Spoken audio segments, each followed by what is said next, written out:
Thank you, Mr. Adams. Mr. Johnson. Hi, how you guys doing? Senators? One of the things I wanted to bring up, first let me tell you who I am. Name's James Johnson, co-founder of a group called Pluribus Unum, and one of the leaders and spokesperson for the Ohio unorganized militia. I've spoken to many groups around Ohio and in other states, and I've also helped start some groups. Now, what I wanted to touch on was what Mr. Thompson said. I think he focused on a key point, which was why these groups are forming. Why is it growing like it is? And that's some of the topics that need to be addressed. And I think maybe you can talk to some people on the inside like you have here to answer those questions. To put it to you bluntly, some of the legislation that's coming out of Washington, some of the executive actions that are taking place, ladies and gentlemen, these things started a revolution 200 years ago and got this country started. And the people are seeing this. The national news media and the actions of this government is some of the best recruitment we could have. We don't have to say much. All you have to do is talk to the average person out there to tell you, how do you feel about your government? And the people you look at here, we're the calm ones. We're the ones that calm people down.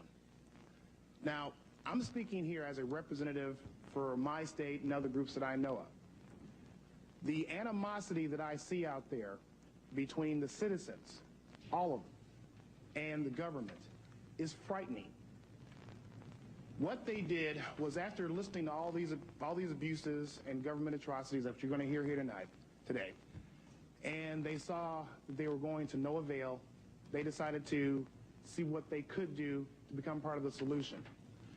They looked into the law, and under Title 10 U.S.C. 311, saw a phenomenon known as the unorganized militia that consists of all people, even the people taking these pictures right here, everyone. And they began to form themselves in units for their own self-defense and their self-preservation. Now, the way we stand now, and it's good that we're getting these views aired out, because 200 years ago, the British didn't get the hint until they saw dead redcoats out there. But this time, maybe we can get this out in the open and have things resolved.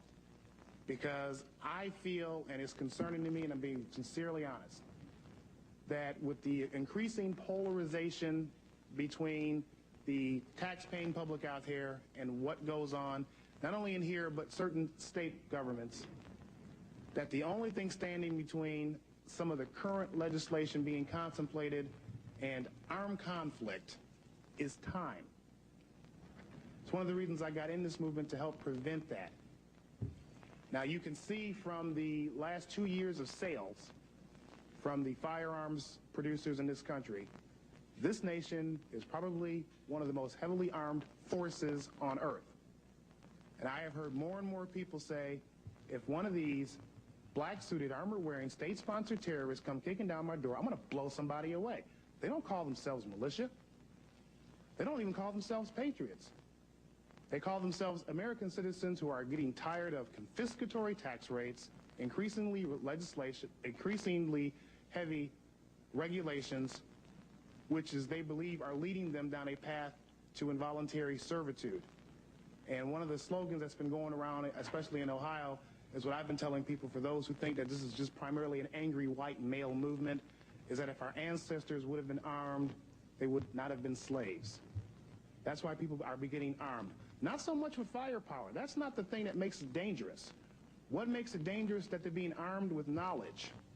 What you're going to see is a growing number of citizens, and you're saying that now, that's why we're here, move away from the authority that is here in the Beltway and begin to create their own constitutional authority. You're going to begin to see this in the resurgence of the common law courts.